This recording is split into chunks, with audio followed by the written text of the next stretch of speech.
Good afternoon. Thank you for joining us. My name is Trish, and I will be the moderator for today's Ask the Expert webinar, Help Your Child to Be Angry Better. Today's webinar is brought to you by CHADD's National Resource Center on ADHD.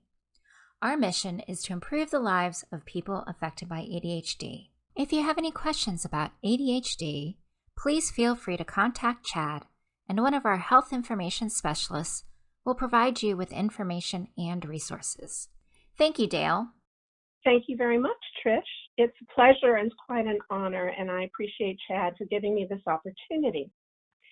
In addition to all of the things that Trish said, one of the children I have is an adult child with ADHD. So just wanting everybody to know that I guess I've walked the walk. It has been an honor, and he has been my greatest teacher on how to work with and support those who have ADHD. It's a challenge for us and a challenge for them. But as we're saying in these days and times, we get through it together. And right now, he has a master's in business, and my daughter has dyslexia, and she has a psychology degree, a doctor's psychology. So there is always hope there, and we need to learn more so that we can be available to be of support to them. So today we're going to be talking about how to be angry better. Trish, if you don't mind, slide please. Next slide. Here we go.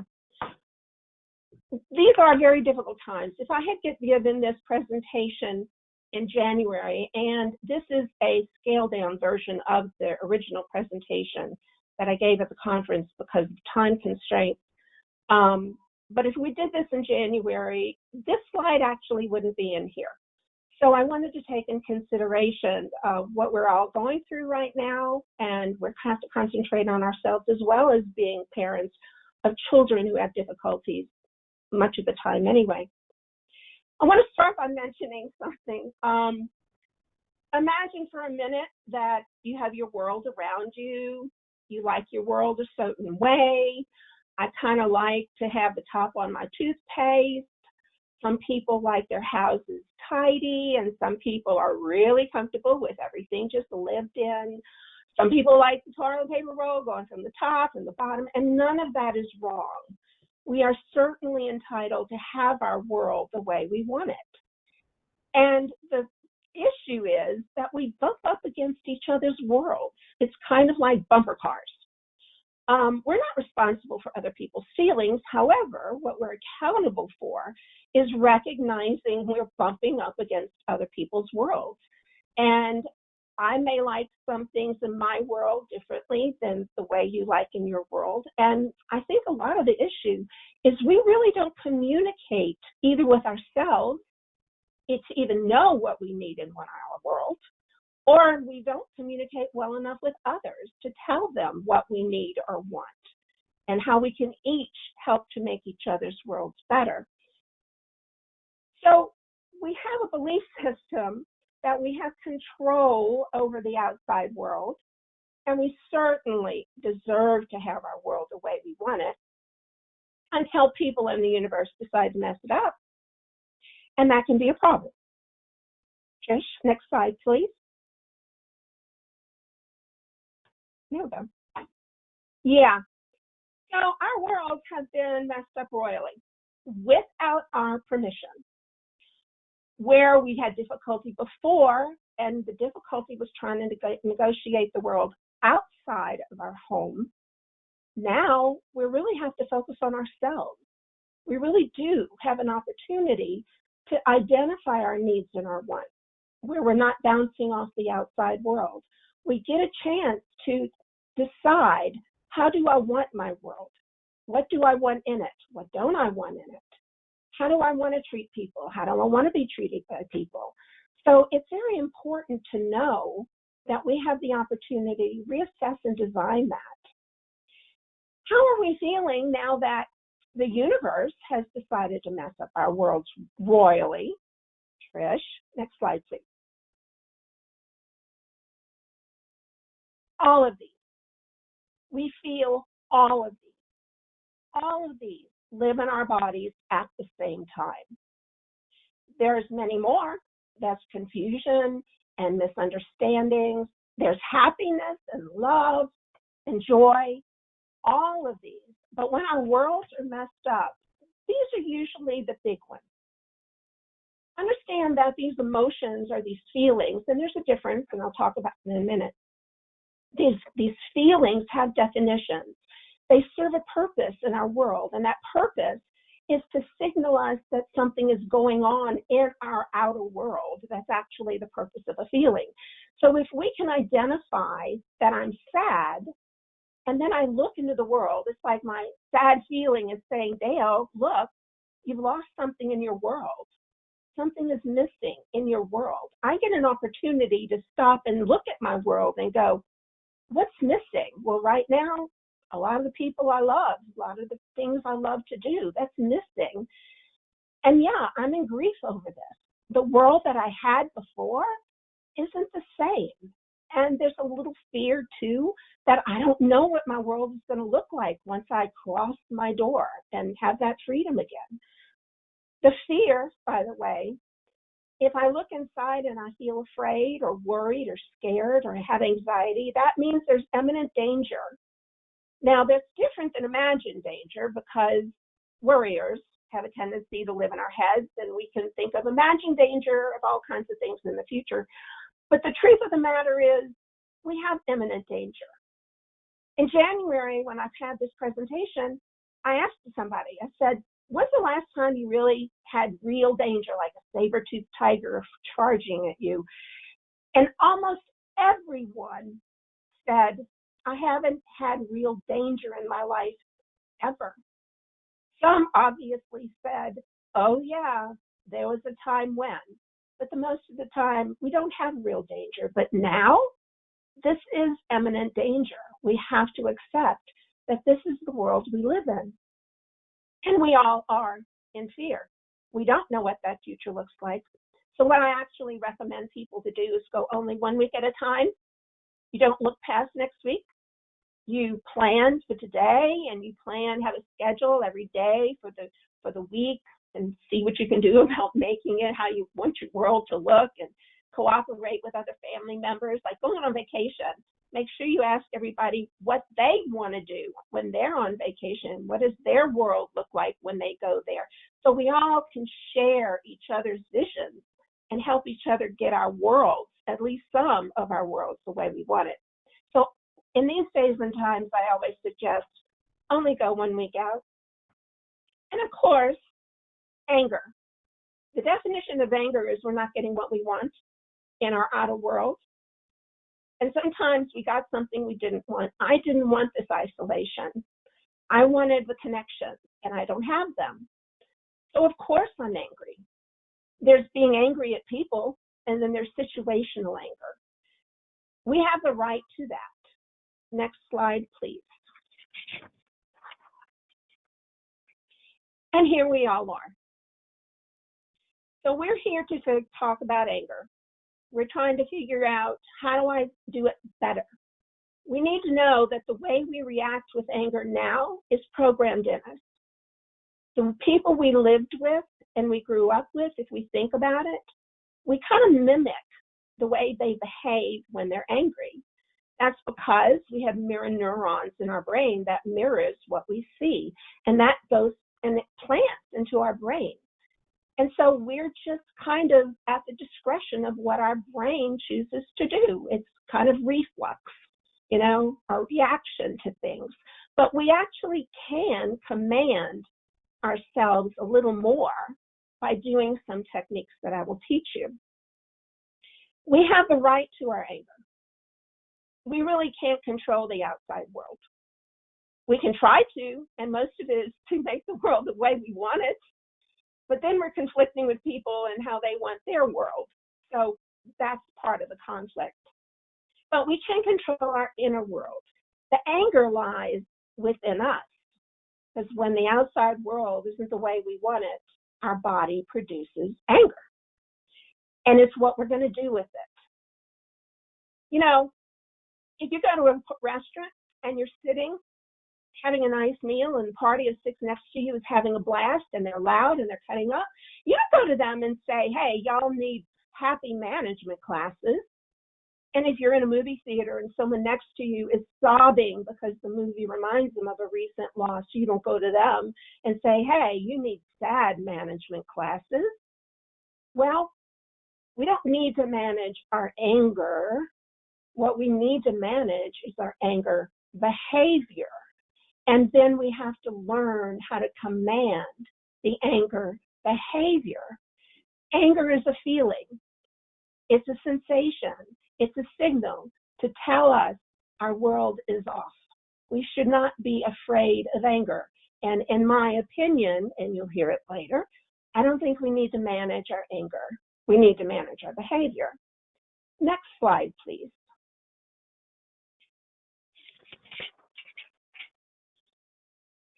Let's talk about the emotional and the logical brain. Everything I do comes from science, and we know that our right side of our brain is the creative one and the left side of our brain is our logical one. And when we're talking about emotions, this is important because our feelings are in the right side of our brain. That's where our thoughts are, and thoughts are connected to feelings. So if your thoughts are going out of control and image and think of all kinds of things, sometimes with facts and sometimes without, you're going to end up with a feeling. Now, there's a difference between a feeling and an emotion. A feeling is the feeling, and feelings are real. The word emotional comes from the root word to emote, which means to show and demonstrate. So those of us who show and demonstrate the feeling, we're called emotional. Now, the other side of our brain is where logic lives. It's not emotional at all. It's problem solving. It's resource information gathering. And when we're in a problem, and we're getting upset about it, and we're stuck in that emotional brain, what you need to know is our brain doesn't cross from one side to the other automatically. It actually takes a concentrated effort, if you're in the emotional state, to get to the left logical brain. And I'm going to teach you today how to actually do that, because if we're upset, we have a problem. Solutions live on the left side of the brain, and the brains don't communicate. So we have to be the one to realize we're in the right side of the brain and we need to access the left side. We really need to learn how to marry our right side to our left side of our brains. Next slide, please. Let's talk directly about anger and ADHD. One of the things I wanted to mention is right now, because how emotional everything is, many of us are living within the right side of our brain. And if you are, what you have to recognize is a lot of our children and adults with ADHD go here a lot, a whole lot. Children can't self-regulate anyway. They don't have the brain's ability to self-regulate. So when they're upset and you tell them to be quiet or go in the other room, they don't know what else to do with all of that. We need to teach them how to self-regulate. And to self-regulate, to have behavioral and emotional impulse control, this is the skill set. You have to notice you're angry.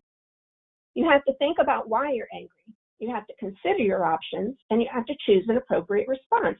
Well, I don't know about you, but when I'm upset, this is really going to be hard to do, but that's the skill that we have to have. People who have executive function disorders, which are people who have ADHD, they have executive function disorders. To do those steps above, you have to analyze, organize, plan, and execute. And those skill sets are affected. They live in the prefrontal cortex, and that is where the difficulty lies with people who have ADHD. So it is automatically a detriment and a difficulty because they can immediately organize, they can immediately plan, they can immediately execute. So when you're angry, you're supposed to do those things. Yeah, that could be a problem. Next slide, please.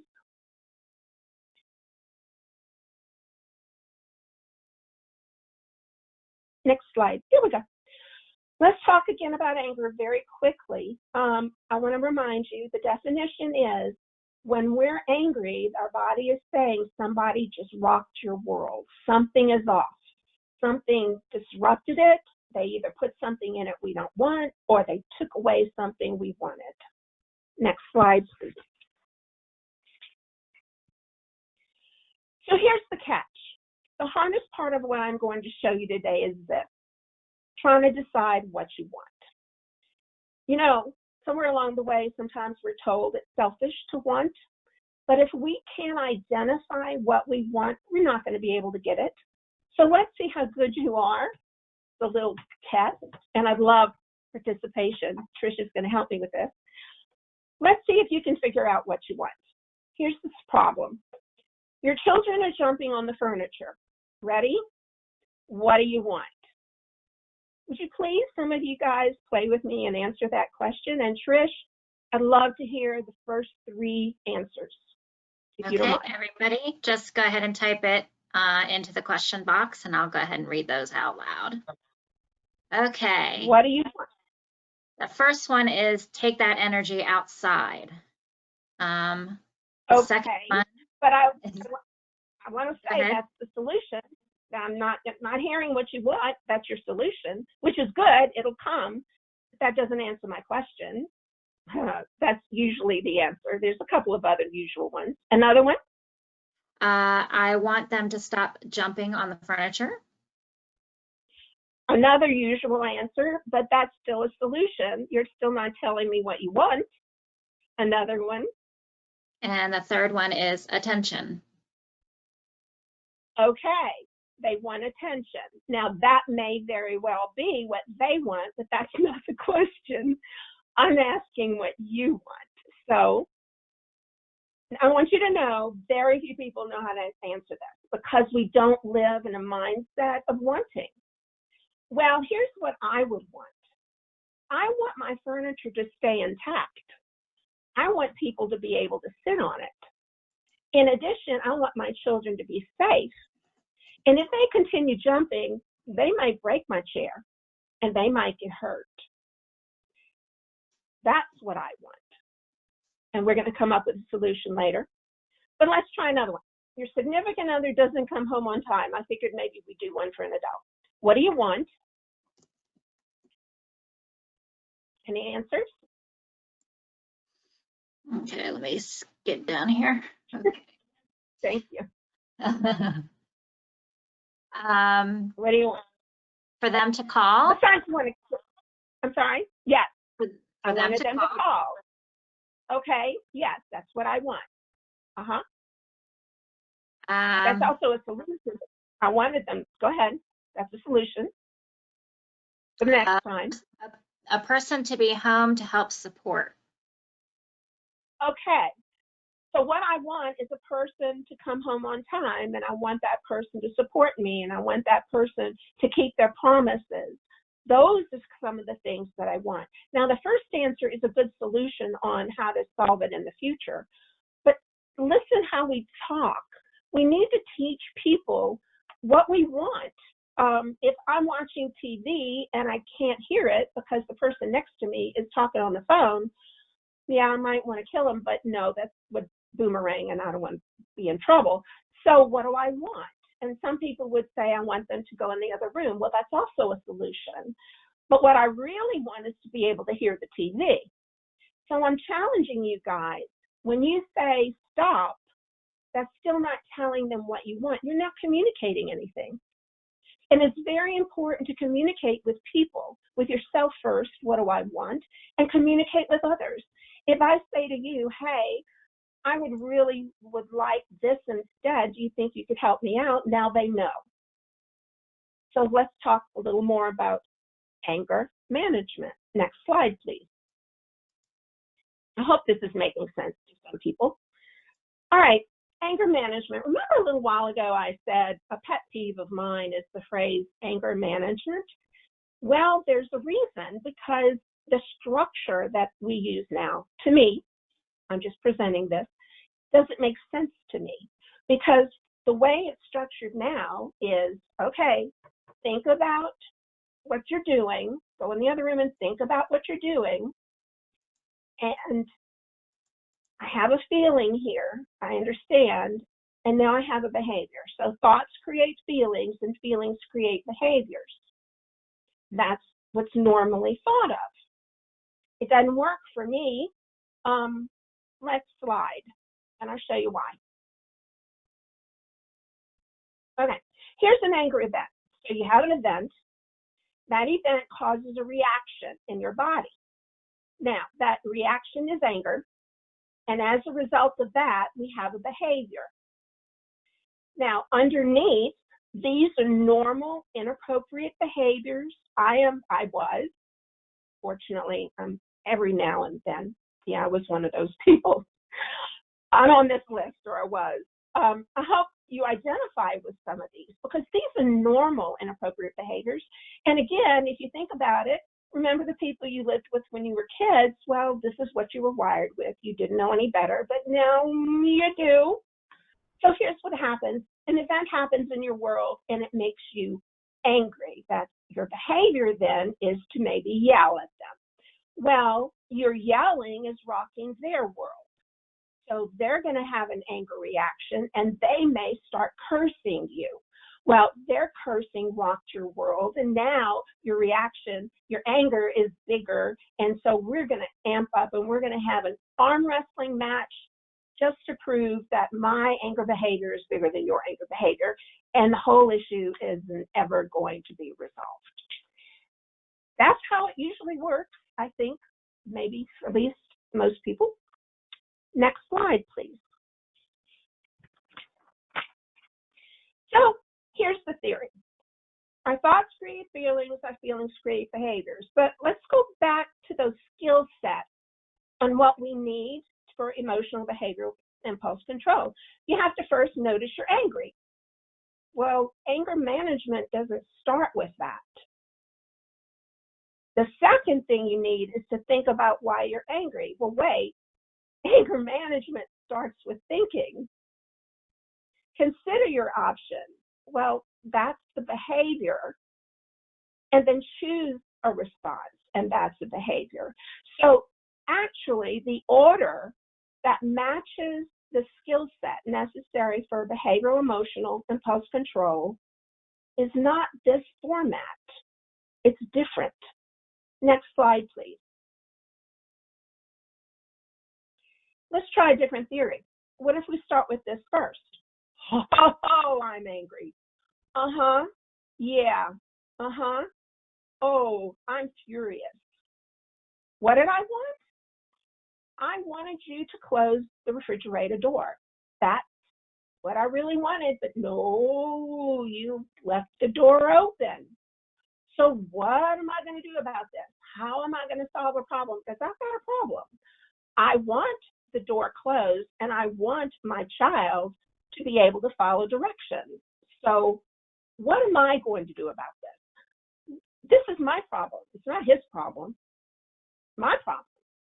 And I'm the one who needs to solve my problem. He rocked my world, but I'm the one with my problem. So I'm the one who has a solution. Well, maybe what I can do is kind of remind him when he goes to the refrigerator to please close the refrigerator door. And I would appreciate it because it makes my world better. I just communicated why I want him to take this action. And then when he does, I can appreciate him for helping my world be the way I want it. I'm hoping this is all connecting. So this theory starts with feelings, then your issues or your thoughts and behavior, and I call it fib. A little fib never hurt anybody, at least this kind. Next slide, please. This is what's called anger behavior management. Remember, my point is, I don't think we need to control our anger. If you're so angry with me, you want to kill me, I really don't have a problem with your being that angry. I probably did something to rock your world to the point where you were that angry with me. But I will have a problem if you kill me. And besides, that kind of behavior will boomerang back on you, and that would not be good. So, to do anger behavior management, we have to go in first. We have to communicate with ourselves. So if I was talking about the refrigerator door, if I see it, I'm going to get a reaction. I know I'm going to get a reaction. And I stop at my reaction, and I am like giving into it in my head. I know I'm furious. I can't believe this. I want to rock the kid. I'm having all these thoughts, and I'm angry, but it's all inside of me. This is called a reaction. And the reaction is on the inside where the reaction needs to be, and they're valid. Okay. And then I'm communicating a little more. Well, what I wanted him to close the door, and he didn't. So how am I going to solve this? So when I figure all that out, and then I can go to him, and now I can communicate with him. Hey, I'm really frustrated. I really appreciate it when the refrigerator door is closed. It saves us money. It keeps everything cold. But that doesn't happen when you keep it open. Would you please try to remember? Would you like me to put a little note on the refrigerator door to remind you? I would really appreciate it, because you would be helping my world be the way I want it, and actually help your world, because then I won't go and yell at you and rock your world. So we get a benefit out of both of these. But we start internally communicating, and then we do it externally. Next slide, please.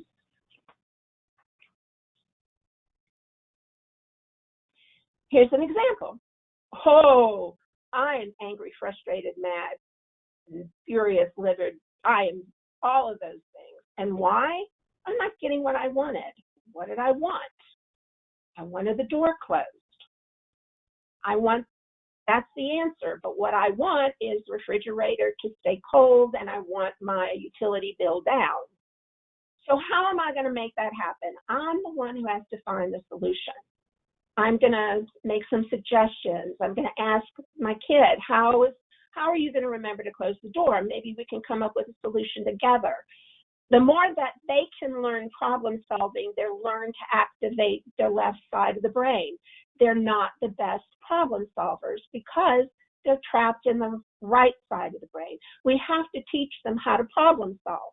But when they rock our world and we're in the right side of the brain, we have to remember we have to go to the left side of the brain to teach our children how to do this very skill set. Next slide, please. So here's the order. Feelings, issue, behavior. I'm angry. I'm not getting what I want. What do I want? And then what am I going to do about it? So F, I'm angry. I, what's my issue? I want this, but I'm not getting it. And B is what behavior, what action, what solution am I going to take to solve my problem? And this is all going internally. So let's try this. Next slide, please. Thank you. Now let's look at that skill set. Remember it. First, you notice you're angry, then you think about why you're angry, then consider your options, and you choose an appropriate response. Now let's try applying STEM. Oh, I'm angry. Well, that's number one. I'm not getting what I want, but what do I want? Now I'm thinking about why I'm angry. What am I going to do about it? I need to find a solution. Well, what are my options? Okay, I'll try this one first. So anger behavior management works better, the format, this skill set works better, I believe, to match the skill set necessary to teach behavioral and emotional control, not only for our children, but for ourselves. It's what I had to learn to do. And yeah, you can ask my kids. I think I've done a fairly good job. I get angry, but I think my behavior is a whole lot better than it was. Next slide, please.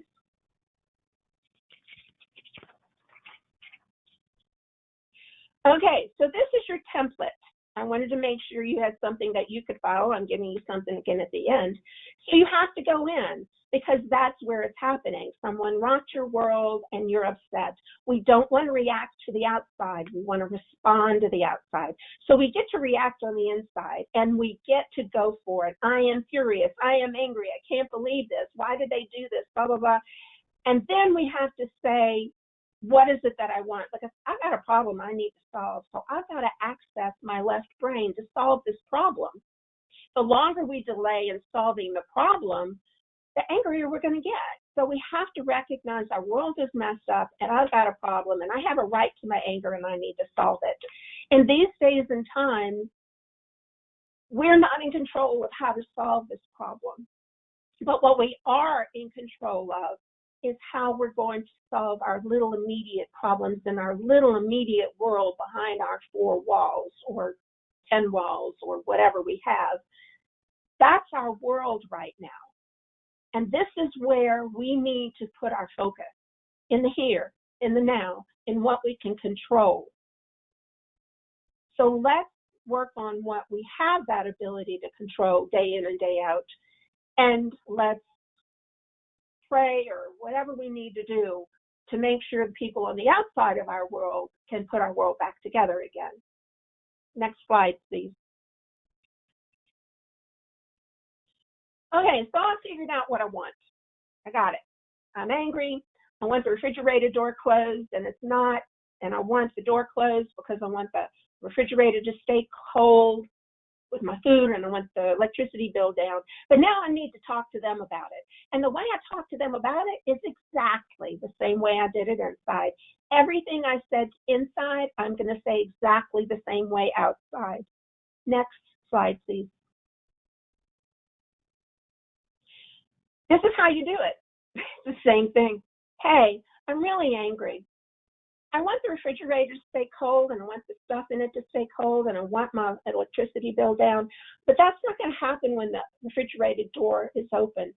Would you please find a way to remember to close the door? Is there something I can do to help try to figure out how to solve the problem? It's my problem, but I need your help. So would you mind doing it? Now imagine for a minute someone came to you and said, hey, I want you to know I'm really angry. And the reason is I really like it this certain way. And right now the way you're doing it doesn't work for my world. Would you mind doing it this way in the future? Do you think you could help me out with that? That approach is not going to necessarily rile you up. They've actually communicated with you. They made you understand why they're upset. They're not accusing you. They're pointing it out to you. And they're just saying they have a right to be angry because their world got rocked. But you know what? I'm just going to ask if you could do this to help me put it back. And you can do the same if someone else, as you're going to see in a minute, someone else is angry, you kind of do the same to them. I hope this makes sense. But there's another format, another template for you. Next slide, please. And we're getting back to those questions. Here we go. I'm angry. What I wanted was my chair to stay in one piece, and I want you guys to be safe, but instead you're jumping, and the chair might break and you might get hurt. So remember, I'm doing it inside. Okay, I'm angry. What I want is for the chair to be safe, and I want for my chair to be okay and them to be safe, but that's not happening. So what do I want to do? I want to make a request. I want to ask them to go outside and play. I want them to jump on the floor if that's what they really want to do. I want them to sit on the chair if they want to use the chair. And now I need to say that to them. Hey guys, I'm really angry, upset. I want the chair to stay intact and I want you guys to be safe, but that's not going to happen if you jump. Would you mind either jumping outside, playing another game, getting on the floor? You're going to see an almost immense increase in compliance because of the approach. You are angry. You said it. That's something we all know. We can connect on our feelings. If I said I'm angry, you're going to go, why? You understand that. You're not going to feel attacked if I say I'm angry, but then I communicate more with you. So this is the structure. The other one was, I don't think I had the one with the husband or the significant other. I'm angry. I want dinner on time. I want them to keep their promise, but that's not happening. So how do I want to handle it? I'm going to ask them in the future, would you please give me a call and let me know you're running late? You said you would. In the future, I really would appreciate it if you would, but I have to tell you, people don't have to give us what we want. We need to really understand that. We don't have to give them what they want either. But the idea is to try to help each other out, obviously. But if somebody doesn't give me what I want, well, it's back to me to figure out what I'm going to do now. If I keep waiting for that person to give me what I want to make my world okay, I'm being my own victim because I'm not taking care of my problem. I'm waiting them. I'm hoping they will change their mind. The whole time I'm hoping they will give me what I want. I'm stuck in my own world. So at this point, it's what do I want to do? Well, if he keeps coming home late for dinner, I have the right to say, hey, dude, I have to tell you this. If you really want me to cook your dinner, you need to give me a heads up half an hour, or I can just not cook dinner for you. I'll cook my own and leave you some. But my request is, kind of help me with my world. And if you choose to do that, that's fine. I get it. But I'm going to go ahead and eat, and I'm not waiting for you.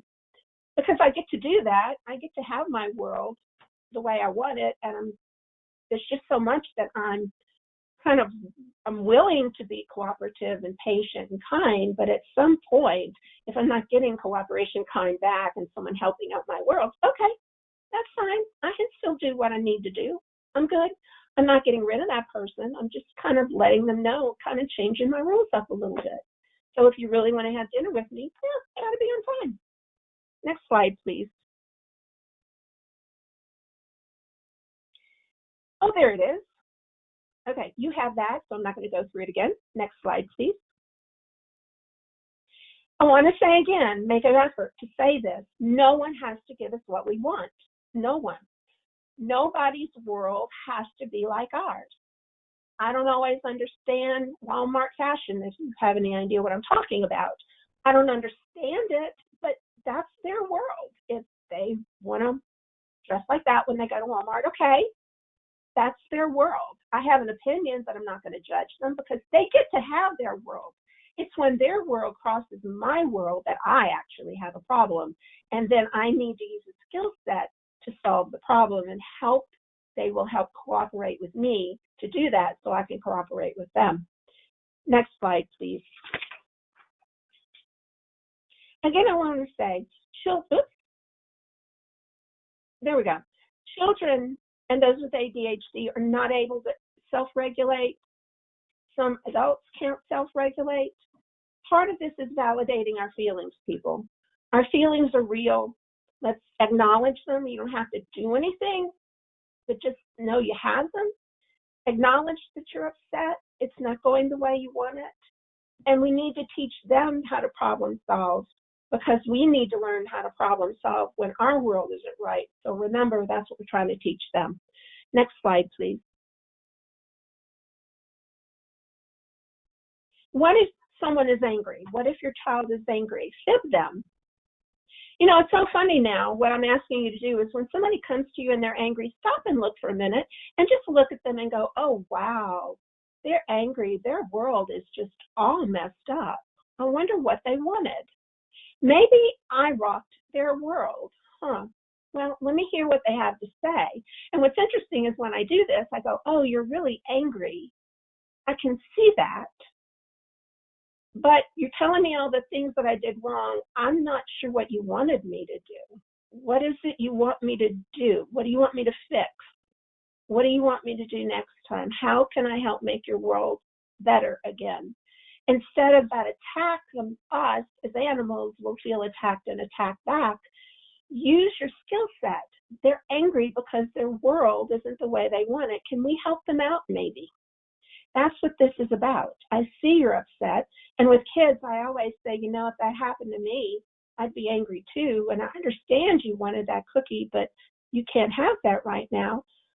And I tell children, sweetie, I can't hear what you want because of the anger behavior. Do you think you could maybe come and let me give you a hug until maybe you can calm down and then we can talk about it? I'll sit here and wait until you can tell me what it is you want and see if we can come up with a solution to the problem. And I'll just sit here until your anger is okay enough for us to talk and find a solution. I know you don't always get what you want. I understand. Me too. Next slide, please.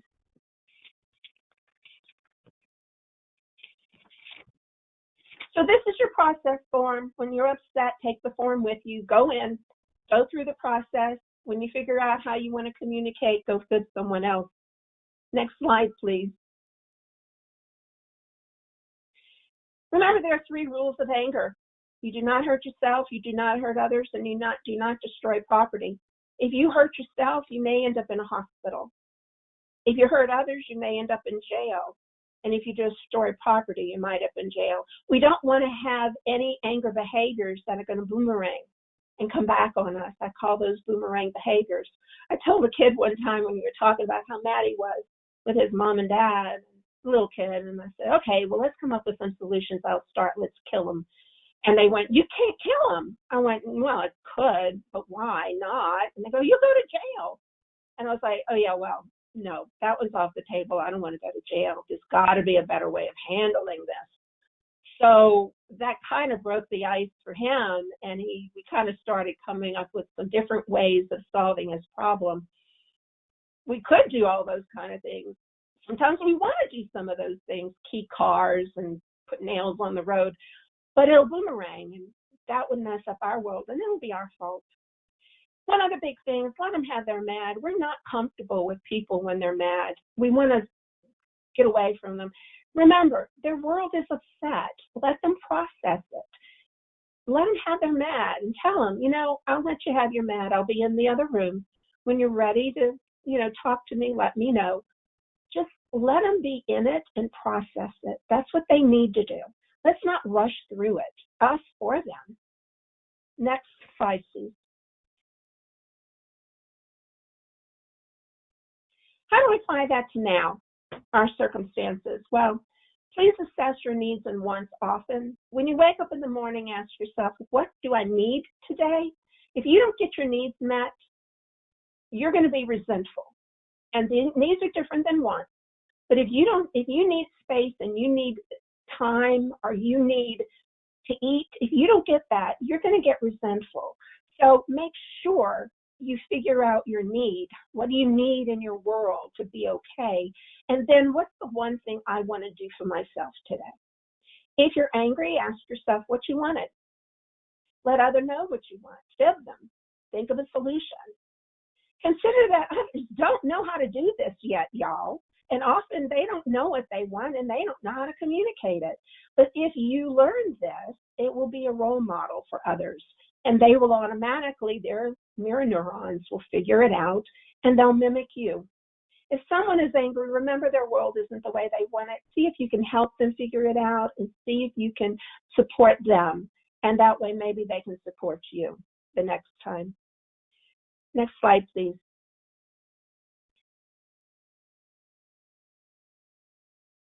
Remember, little Sib never hurt anyone. Think solution, not conflict. And remember, anger is not the problem. Anger behavior is. And you have some skill sets now to go from right brain to left brain to help find that solution and communicate. Next slide, please. Let me tell you a little bit about what's going on right now because of the emergency. Many of the states have ordered that licensure mental health professionals can provide services across state lines. Usually, and it has been until this, you can only provide service for people where you have a license in that state. I have a license in Texas and Louisiana. Just yesterday, I learned that, and I checked the link, and I can provide everybody the link, but it has a whole lot of other things, but I am making a list of those states. The law now says that you can go to many different states and provide services. For instance, if anybody in here lives in Arkansas, depending on your plan, your insurance plan, federal plans may not apply, but licensure is what I'm talking about. I'm not talking about whether or not it's paid by insurance. I'm simply saying that I have the ability, and those like me who have licenses, such as psychiatrists who are MDs, or psychiatrists, which are MDs, psychologists, they have either a PhD or they have a PsyD, which is PSYD, they're doctorate of psychology, the other's a doctorate of philosophy. They're all licensed. I'm a licensed clinical social worker, LCSW, LMFT, licensed marriage and family therapist, and licensed professional counselors. You can go on websites such as Psychology Today. They verify licensures. Health Grades, I believe, does too. One other thing, as I said before, I do give out other seminars, but because I can't go out there, I am considering doing a YouTube channel or making an offering of seminars that way. One of them I do is how to stop suffering with worry and anxiety. And the other one that I'm putting together is something I do for every one of my clients, which is teaching people how to live in self-care. Just doing your nails or going to exercise is one little thing, but that's not living in self-care. A lot of the things I talked to you today about identifying needs and wants is a way to live in self-care and not be selfish. And there's a difference. So I want to thank everybody who's online, and thank you for playing with me, and I hope some of this is helpful. If you go to my website, redesigninglives.org, I list there all the seminars that I'm doing. I give posts on things and links to things. I have a link for educators and parents. Anything that I see that might be helpful, I'll put on my website. You can message me if you have questions through my Facebook page. And I have all the other information there that you can contact me. And I want to thank again Chad and Trish for giving me this opportunity. So, Trish, do you have anybody who has any questions? Yes, thank you very much, Dayle. Right now, we're just getting some notes of appreciation. So if you do have any questions, you can go ahead and you can go ahead and post those in there. And I just wanted to remind you or let you guys know, if you came in a little late, that a recording of this webinar will be emailed along with a link to the handouts. So with that being said, we have a few minutes left for some questions. So if you do have anything, just go ahead and post it into the question box, and I will be glad to read them out loud for Dayle to answer. Sandra asks, my 19-year-old son has autism and sometimes is angry, but doesn't know why. How can we handle that? And she said, by the way, thank you for the webinar. Thank you very much. The very, very, very first thing, don't get to why. The very, very first thing is to validate his anger. Let him know that it's okay to be angry. His world isn't the way he wants it. And that's okay. It's okay to be angry because your world isn't the way you want it. And when you feel that you can try to figure out, let me know, and maybe I can list some things. Let me list some things, and maybe I'll hit upon something that might be wrong in your world. Did the game die on you? Did your phone die on you? Did your friend do something that made you angry? Did I do something? And when you start giving ideas of what a world would look like for a 19-year-old, sooner or later, they're going to connect with something, and it will help you identify his issue and the way he wants his world. And then you can teach him, well, let's talk about how we can make this happen or what we can do instead of. But it's okay if you're angry. Everybody gets angry when their world is messed up. So I do that for adults. I do that for everybody because we all need that validation. Thanks for the question. Sure.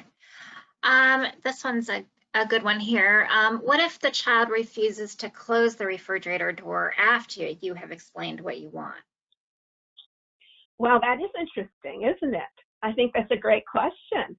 That goes back to what I said. Now it's up to me. They made the choice. I made the request. Well, it's kind of like this. They can, if they do what you ask them to do, then their world looks good. They have the world the way they want it. If they ask me for favors, I'm more likely to give it. But honestly, they don't have to do what I want them to do. Maybe they want to make me mad. Maybe they want that in their world, a little fun in their world. Okay, well, that's fine. But that just leaves me in a place to decide what I'm going to do next. You don't have to close the door. But I get to decide, because now you kind of rocked my world a little bit. And so you're kind of putting me in a position to do things I really don't think you would want to do. You're going to lose your Nintendo. You're going to lose this. So I don't want that. I want my world to be good. I want your world to be good. I want you to have your Nintendo. But the choice is yours, sweetie. You know, it's not up to me. You can do what's asked of you and have your world okay. You can decide not to do what's asked of you, and you probably won't look the way your world likes, and you're going to be angrier. So I kind of hope you decide to comply and do it, because if you don't, then you're kind of putting me in a position to do things you don't want in your world. So take a few minutes and decide, do we want to help us each get our world okay? I would hate for you to make a choice here that's only going to make you angrier, because it's going to rock your world a little more. We have to learn that our children don't have to do what we want them to do, but we also need to know them to know that they're putting us in a position to take the next step. I used to tell my son, I'm B to your A. You know, it's like what you do decides what I do next. So one time, he did something, and I said, I'm really sorry you lost that. And he got angry with me. I said, I didn't do this. This was your choice. If you're mad at anybody, go look in the mirror. I'm B. If you had done it, you'd have it. If you didn't do it, you'd lose it. And so you just told me what to do, and I don't know what to tell you now. I'd suggest in the future you may decide whether you want to do plan A or plan B, because they're good consequences for A, and you probably wouldn't like the consequences for B. Thank you. So You're welcome. this even gets more challenging when your child is a young adult. So would the same approach be used with a, say, 21-year-old who has anger issues that's maybe living at home? You know, I'm asking a whole different mindset. This is a growth mindset. I know that I'm asking you to change the way you look at things and think about things. And it's a matter of practice to make this happen. If someone rocks your world, you're going to get angry, and we have to find a way to respond. Well, it doesn't matter how old this person is. Their world is rocked. Now, they may be in a position who thinks they should always have the world the way they want it. You know, did we do that to contribute to that? I don't know. Was he born thinking he owned the world? I don't know. But everyone deserves to be acknowledged. Yes, I understand you're angry. I understand you wanted this, and this isn't happening. I want this. And I'm angry because it's kind of rocking my world too. So we have a conflict of worlds right now. I want my world looking one way, and you want your world looking another way. What I'd like to do right now personally is I'd like to take a step back, and I'd like you to take a step back, and I'd like for us to get to our left side of our brain that has solutions here and see if we can find a way for both of our worlds to work. That's what I'd really like to do, because I'm not trying to make your world miserable, and you may be trying to make my world miserable. I don't know. But what I'd like to do is try to find a solution that's going to work for both of our worlds. So I'm going to take a step back. That's what I'm going to do. But if they don't, and they don't have to, you really do need to sit down and take care of what you need and what you want. And as parents, sometimes it's hard, and sometimes we feel we have to sacrifice. But I do ask, if you can't figure out how to make that solution, please call a mental health professional. That is what we're here for. You guys have the tools that you use. That's all you know. We have other tools. We have other suggestions. So, you know, that's why we're here. I call myself a professional problem solver. That's what we do. And it doesn't mean you have to have a mental disorder at all. We have something called adjustment disorders and just mild anxiety disorders. And we do that for insurance purposes. But basically, we're just here to solve problems. So if you can't figure out those solutions, please ask for support. Thank you for that answer, that question. Thank you. Welcome. there seems to be multiple people asking a similar question, which is when they're in the moment of an angry situation, the person who is angry isn't being cooperative and much more defiant and isn't willing to listen to any explanations. Do you have any suggestions or thoughts about that? Well, what comes to my mind is, are we talking about a person who's angry that's a child or a person who's angry that's an adult? What we've noticed in this situation is that there are people who have anger behavior issues significantly, and this kind of situation is rocking their world even more, so much more, as adults, not just children. Again, you know, while there's global kind of answers, a lot of these could be very specific because I don't know what situations you're presenting, the whole dynamic. I don't know if y'all are just bouncing off each other and that's the pattern in the household. Children can be defiant, adults can be defiant. You know, we all stand firm. Some of us want our world the way we want it, and they try to bend our will. It's still upon us because their problem becomes our problem, and then we have to figure out what are we going to do to handle that. So specifically, I'm going to say, if you haven't figured out yet how to find a solution to that problem, and you try this technique, and even if you try this technique and this skill set, and you use it for everything. I even use it if people cut in front of me. It's like, okay, I'm angry. I want to go point A, point B really calmly, and you just messed up my world. So what do I want to do about it? Well, there are many things I want to do about it. I'd love to cut them off and do other things. But what I chose to do when people do that is say, God bless you, because I don't want to. The only thing that brings me peace in my world. The bottom line, what I'm trying to say is, if you try this technique all the time and learn to communicate for your world, they might pick up the skill set. If you're put in a position that even trying this, they're not cooperate because they don't know how to do any of this. They just don't. They're stuck in their old patterns. I really am urging you, go get support. I can't do that right this minute anyway. And the dynamics that you guys have are complicated because lives are complicated. Entwining worlds is complicated. So I know I may not be answering specifically what people are asking me because I can't. I can't give advice without assessing the whole situation. I just hope that some of this is helpful to you, and I hope that you will reach out for support if you can't find your solution. Thank you very, very much. So with that, we're going to go ahead and conclude the webinar for today. And again, if you guys have any additional questions or concerns, both Dayle and Chad National Office staff are here to help. So feel free to reach out and we will get you the resources that you need. So thank you very much. Thank you, Trish. And thank you, Trish, and please thank Chad and everybody else. Thank you, everybody. Have a good afternoon and hopefully a peaceful afternoon. Really. Goodbye. Bye.